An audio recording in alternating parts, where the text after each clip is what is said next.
All right, welcome everyone. It is a potent time where yesterday was Halloween, Samhain, and today is Dia de los Muertos and a new moon. So I hope that you are navigating that very well. We're just going to start and open this call with 3 breaths. So go ahead and feel your sit bones wherever they are. We're going to take 3 deep breaths. First breath for you. Go ahead.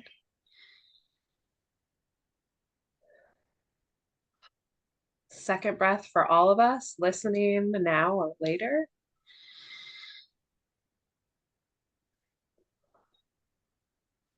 And third breath for all the friendly ancestors that are holding us.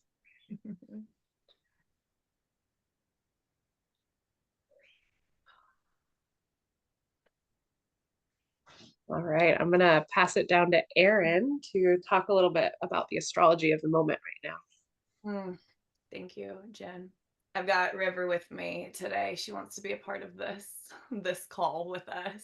So, oh, happy new moon and yeah, Dia de los Muertos. It's been quite a week.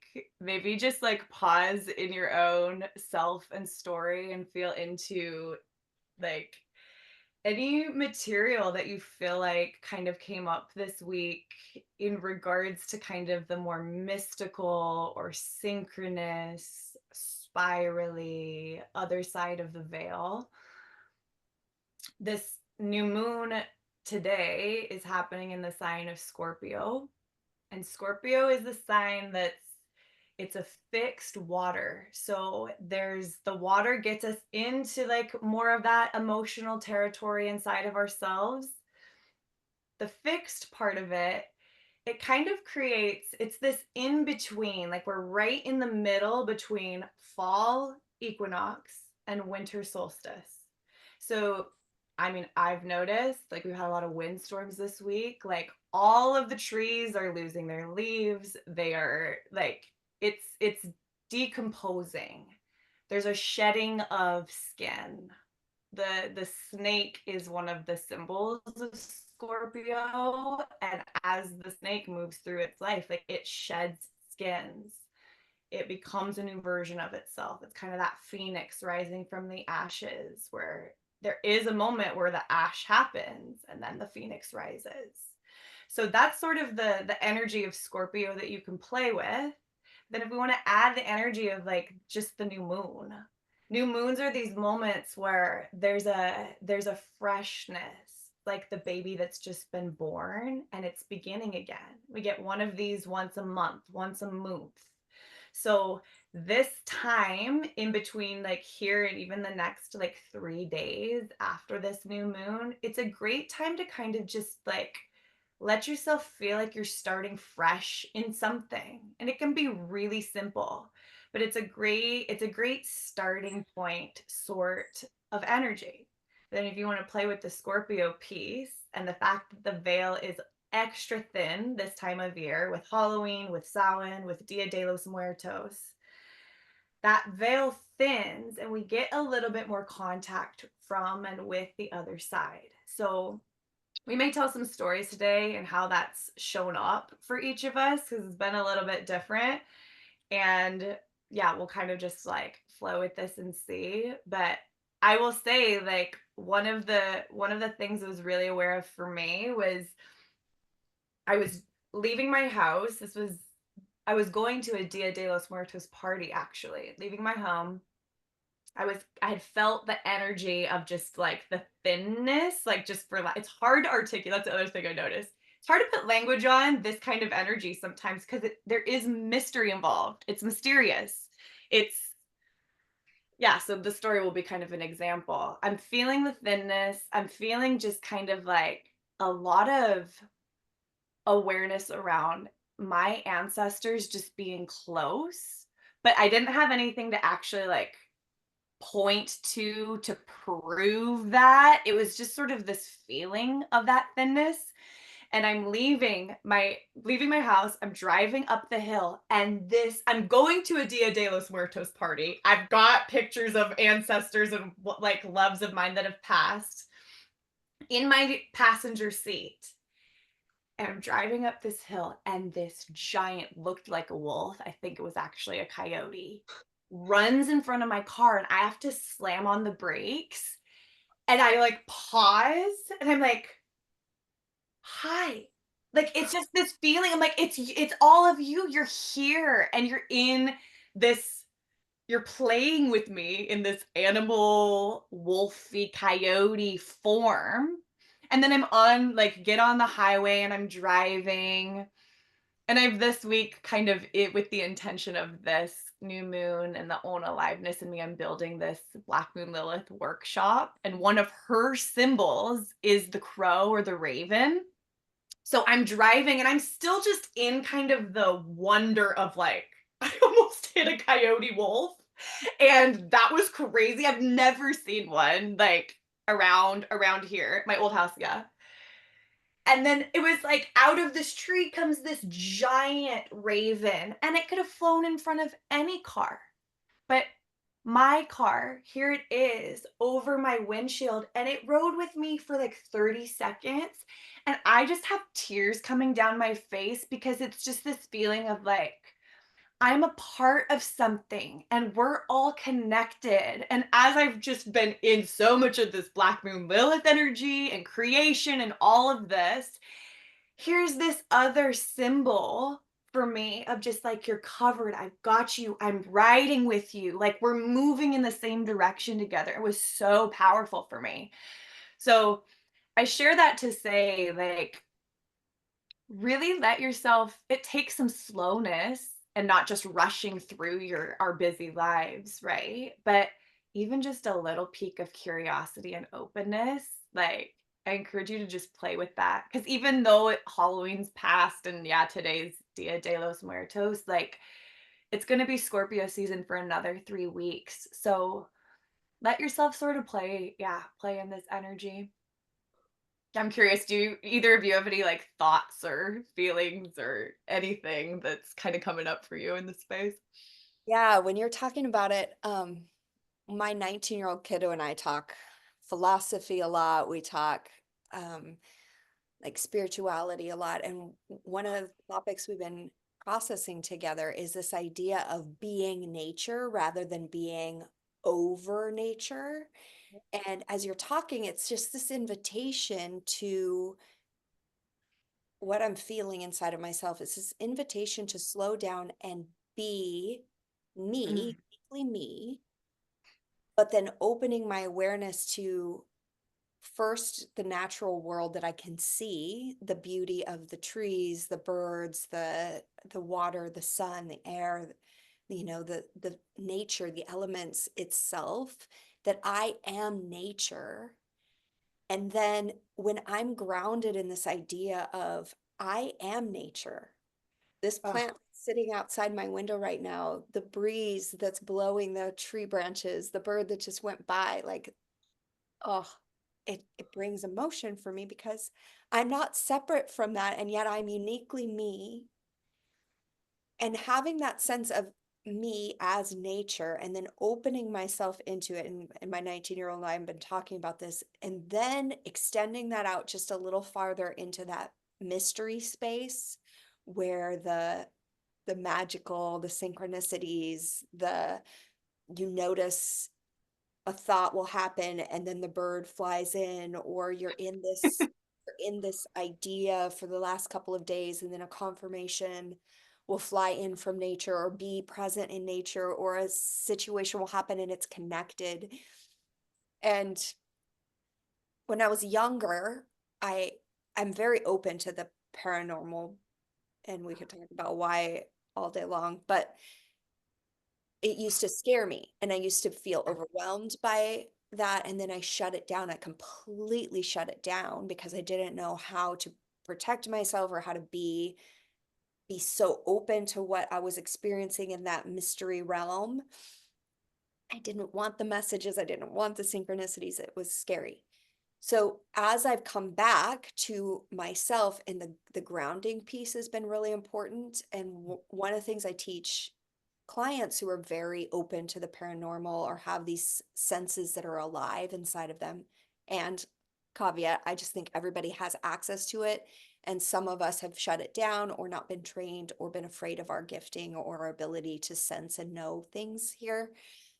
But one of the important pieces as I'm working with people who have these giftings is learning that I get to be me still, finding that groundedness, finding, and I start by saying, okay, just like in the physical realm, if I'm sitting here at my window and I see somebody coming to the door, I get to decide whether or not that person feels like somebody I want to open the door for today.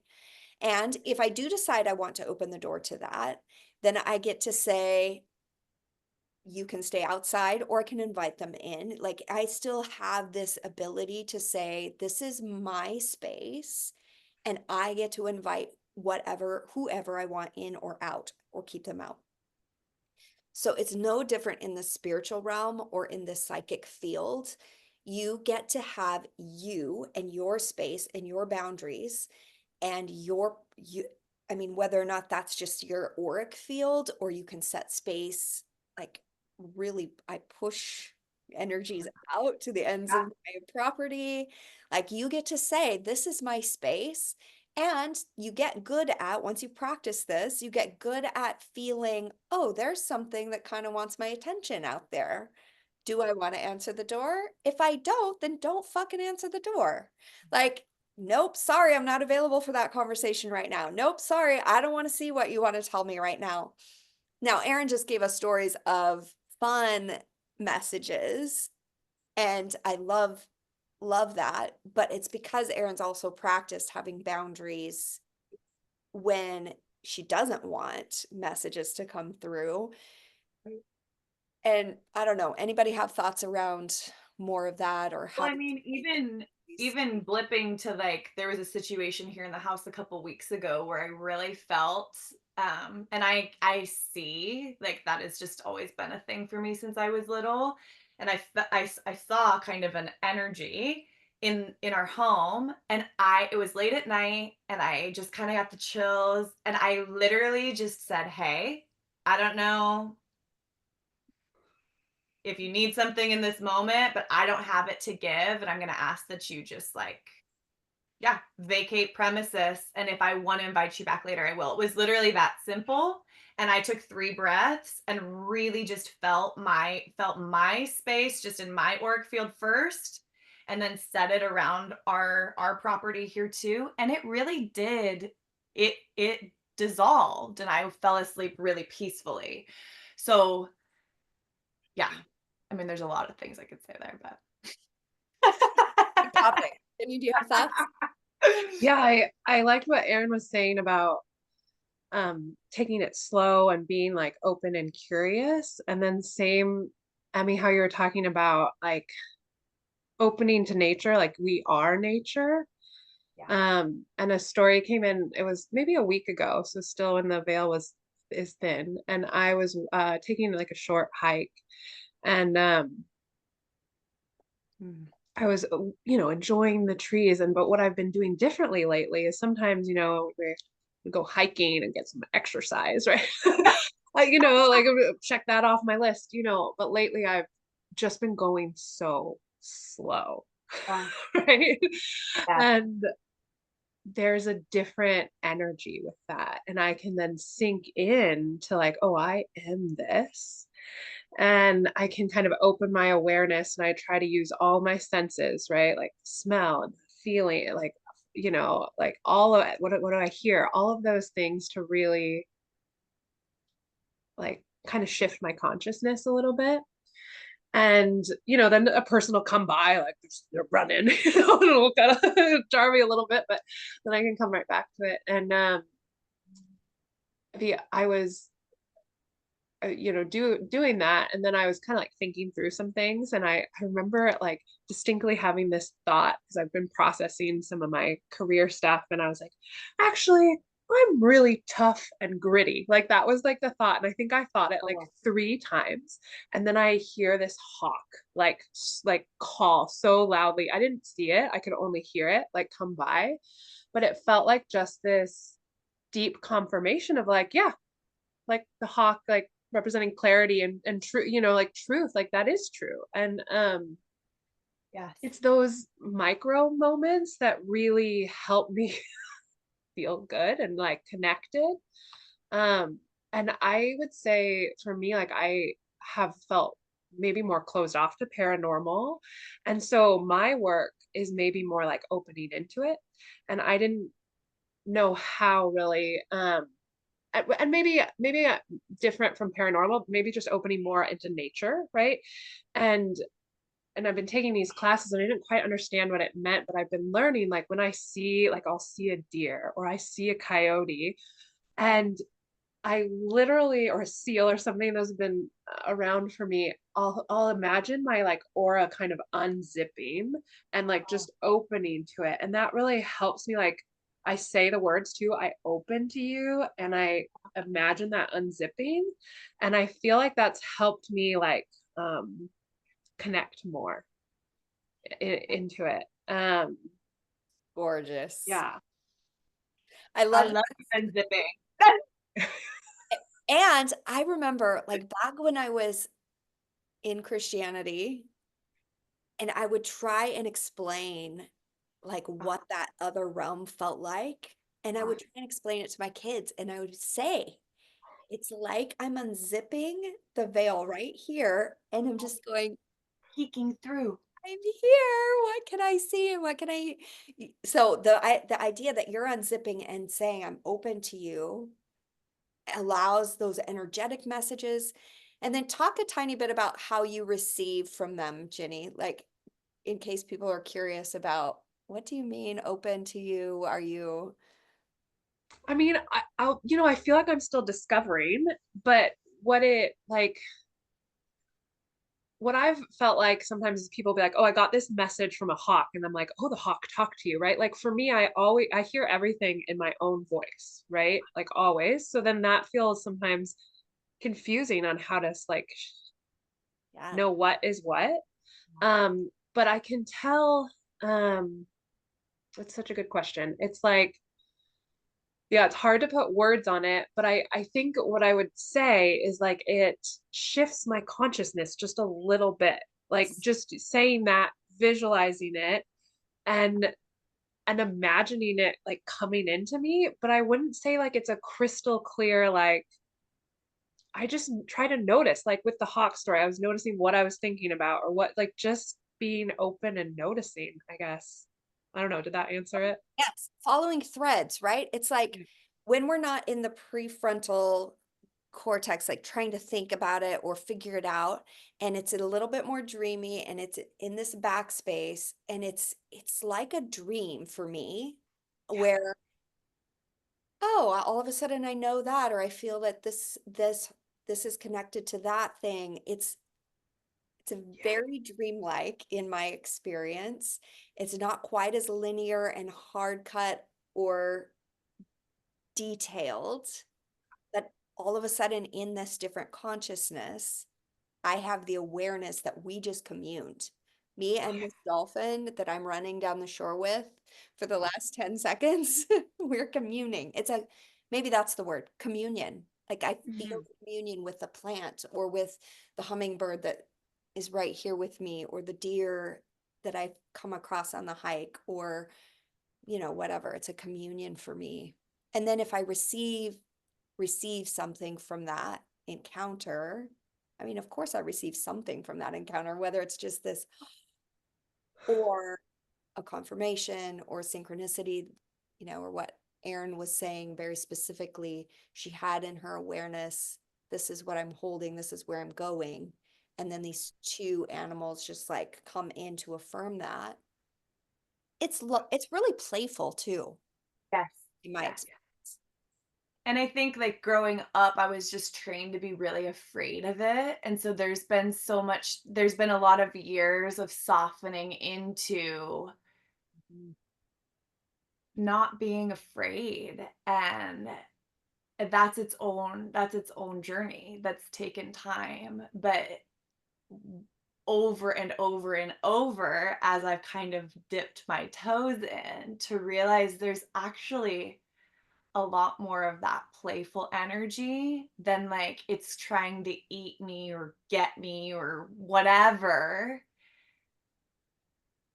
And I think this is where our teaching in the women's circles that we hold and in the different things that I teach in terms, especially in terms of the womb wisdom initiation, and Erin teaches this in the core of her teaching at the bottom, and Ginny as well, is to have yourself first, to know I am here, I am me. Uh, and for me, when I started working again, when I started opening again to the mystery, to this realm outside of, to the knowing, to the giftings that I had shut down because of fear, or because people had said the things that I was experiencing were from demons, or the things that shut me down. When I started coming back, the the reality of how grounded I was in and right now, the way I would describe it is like my central column is full of this divine essence flowing through me as me. And I ground it really deeply. I feel really confident that I'm grounded through that central channel. I'm connected into sunlight, and I'm okay. Like, I'm held, I'm good, I'm safe, I'm grounded, I'm shining. And so that is my protection. Then I push out from that center space. I drop in my awareness, and I'm like, nope, whatever that is, if I don't want to play with it, I don't. But now that I've practiced it long enough, holding my center, I can hold awareness that something, or a synchronicity, or an Yeah. energy, whatever is out there kind of knocking. And I won't get scared anymore because I Yeah. can feel me in the center. I'm rooted and I'm connected, and I've got my own sense of this is my space. This is who I am in the universe, and I'm connected to divine essence. And then I can, no matter how scary it looks or feels or sounds, it's like, oh, what is it? And okay, I'm going to say this. Sometimes they're actually not scary at all. It's just Right. my trained perception of I should be scared of that. But first I have to have this centered sense of I've got me, I'm powerful, I'm protected, I've got guides and protectors, that idea. And I mean, if we're playing with everything's connected, of course, the same tool that you would use in 3D relationships with somebody coming to my front door would parallel with this same other side of the veil sort of energy. So Yeah. it's fascinating. It's a huge topic, and it's like different for every single person too. Just really want to honor that. And I mean, clearly you've even heard the three of us give different experiences with it. I mean, this thought's coming in too. I used to envy everyone else's abilities Yeah, or me too. gifting, and minimize my Yeah. own connection to nature and to this mystical space, or to the energies that are present for me. And when I started, I would say I started having fun with it all when I started honoring, oh, this is how I'm experiencing nature. This is how I'm experiencing the communion. This is how I'm experiencing my power and my presence in the energetic world. Like, and then I stopped comparing myself so much to what somebody else was experiencing, and it got to be more fun. That's So the same for me where, yeah, like being able to take out anyone else's, like how they experience it, but just be like, I kind of even will say to myself, like, stay in your lane. And this lane is beautiful, right? Like, and it brings an energy that is needed, and we need all of it here. in the cauldron, right? Like, so yeah, and I loved what you were saying about being dreamlike. That's how I experience it as well. And I've been playing with that just in general when I'm in a situation where I don't really want to be there. I try to remind myself like life isn't as rigid and like structured as you think. Like this is kind of like a dream, this game here on Earth, like a little bit. Yeah, yeah, absolutely. So good. So gorgeous. I'm going to bring astrology in just one more time around the idea that, Ginny has a lot of earth energy in her chart. Everybody has everything, but it's fun to see, even the three of us, we were talking before we got on this recording, and we all experience things so differently. But if we look at our charts, Yeah. it makes real sense. And Erin, would you speak to that a little bit? Yeah, totally. So we're kind of touching like, well, I'll start with myself because hello, I'm the one speaking. Stay in your lane, Aaron. I've got a Pisces moon and a Sagittarius sun.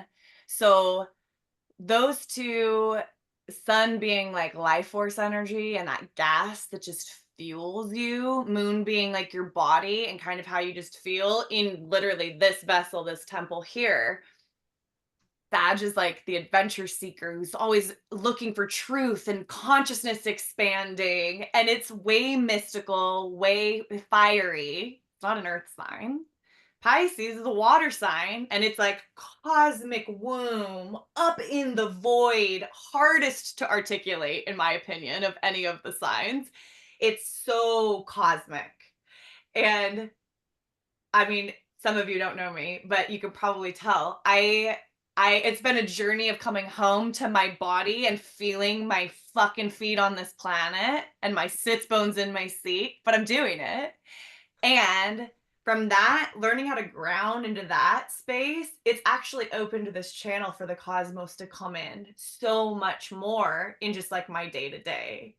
Whereas Ginny's got this Capricorn sun, I'm like conjunct Mercury, the mind. This life force energy is this earthy, structured foundation leader. Like, I like to also play with Capricorn being like the grandmother spider who weaves the web underneath like everything. So to me, there's a bit of mysticalness, not a bit, there's quite a bit of mysticalness in Capricorn too. It's just, even the way that you'll hear it presenced is a little bit different, I think, than that. But then, Ginny, remind me of your moon.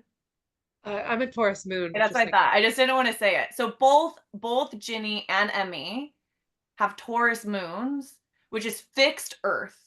So it's not even like initiatory Earth, like Capricorn would be, or like mutable Earth, like Virgo would be, that's more adaptable. It's like fixed. This is the way. There's a stubbornness to it that I think is glorious because I need that shit. I'm like, yes, this is why these are like literally two of my best friends on this planet, because there's balance there. And then Emmy's got a Libra sun. So then talk about air and equilibrium and harmony. And that's an initiatory, it's a cardinal sign. So there's that freshness to it that's a similar tone of Capricorn. So it's fun to just like, I mean, obviously I'm an astrologer, so I'm like the biggest like cheerleader for like, yeah, get in touch with your soul blueprint, not to like have it be something that you're trying to do right or well. But I think there's this like medicine of just like the permission to be who you are that comes through when you can touch into like, oh yeah, this is literally innately who I am through and through in this very esoteric science, honestly. So yeah, would you say anything else there, either of you? Because I'm like talking on your energies, but you're the embodiments. So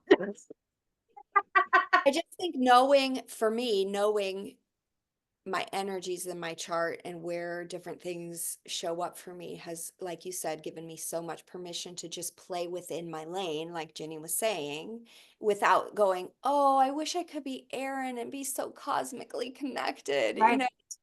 Which I Mm. still do. I mean, we just talked about that an hour ago, right? But now I can come back in and be confident and comfortable with, oh, but this is how I'm connected mystically. And it looks like this in and through me. And I can love and appreciate it now, and love and appreciate your different gifting and Ginny's different gifting. And yes, that's it's been a huge gift for me. Yeah. Yeah, same for me. Like I'm so glad we started working together and I got to learn about the astrology. It's so helpful. And just like what Emmy was saying, to be able to enjoy how I Yes. experience the world. And I mean, yeah, I've had a lot of jealousy of other people that are I've more connected, that I say in my brain, but then to be able to like, oh no, this is me, and I have giftings and faults just like everyone else, and then all of it together makes this beautiful, like you were saying, I mean, a beautiful tapestry, right? Like, yeah. Yeah, it's a gorgeous weaving as we get to know self. And I think in all the containers that we hold and teach in, I think all three of us have this desire for people to know thyself, that ancient teaching, know thyself. And when I know myself, when I am connected into who my soul essence wants to incarnate as, and then this is how our Taurus moons are so helpful, like the Yeah. incarnation of soul into body. And Aaron's had to work a little bit harder with that incarnational piece, whereas Ginny and I, like, we've had to work a tiny bit harder to get out of the incarnational piece to feel soul essence flowing. And I mean, to just really play with it, to know yourself, to give yourself permission. If you want to be playing in this mystical void space during the veil, enjoy how your body, your experience, and then taking into consideration your own fears and your upbringing and your own past experiences around, maybe you've had really terrible mystical experiences and you need to take it really slow and just be with the body and the embodied space and the nature holding you, and like start there, really start there again. Or maybe you're really grounded and you want to open, take Ginny's example and just like unzip that veil for a little bit and just say, use the word communion. How Yeah. can I commune with you right now? Like, how can I just be with you right now? That's communion. How can I be with the energy of this animal that's here with me, or be with the energy of this rock or this plant or this moment, right? So taking it slow, taking it easy, letting it be your own, finding your own way with it, know yourself, and then play, play, play, play. I'm aware too of just like the imagery of of in so many of the ancient spaces that know thyself was the inscription on the outside of the doorways. So it's almost like before you even do any merging with the other side of the veil or with the person that is wanting a Your relationship with you, It's like, no, first I need the grounding energy to know who I am before I'm entering into that space. And then I have the phrase that you'll use so much, I mean, that at the speed of safety. So then it's like, as I feel like, okay, I've located me, I know me, and now I'm taking a step into 3D with other side of the veil. Each step is in this, I know where I'm actually at, and I'm gonna move at the speed of safety.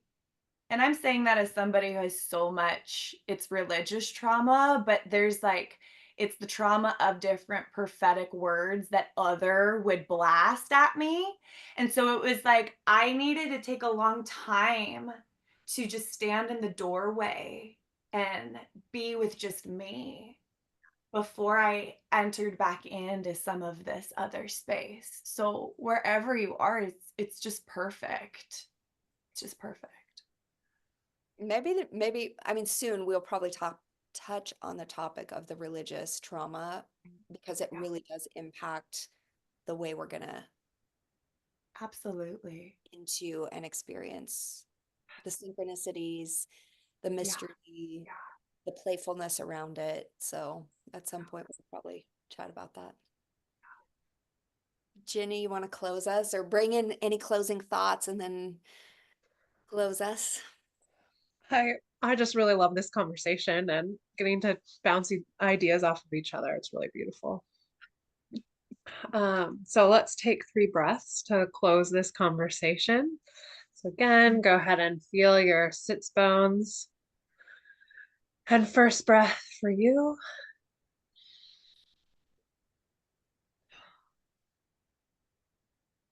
Second breath for all of us on this call.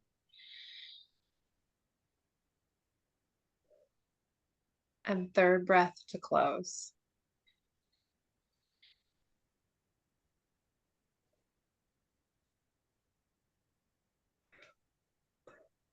Thank you. Thank you. Happy new moon, everyone. Yeah. Mwah. Mwah. Deep love.